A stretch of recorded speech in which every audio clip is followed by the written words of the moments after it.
Le monologue est la fumée des feux intérieurs de l'esprit. Une phrase de Victor Hugo dans L'homme qui rit. Parler seul paraît hors norme. Cette pratique est souvent associée à un trouble psychologique, le premier symptôme de la folie. Mais le dialogue intérieur fait partie intégrante de nos vies. Il permet de clarifier nos pensées, prendre du recul et se questionner. Bien souvent, cette parole intime nous démange.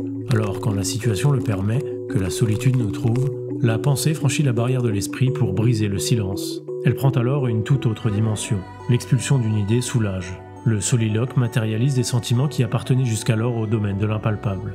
Haranguer l'espace est un exutoire. Le loup est consolé par son hurlement, l'homme par sa voix. Parler tout haut et tout seul, c'est un dialogue avec le Dieu qu'on a en soi. Ce Dieu qui parfois nous tourmente, perd de son emprise quand on le jette dans le monde des hommes par la force de la voix. Le monologue ne ment pas. Ces pensées qui tournent en nous, aériennes et insaisissables, il faut les jeter au monde pour les appréhender.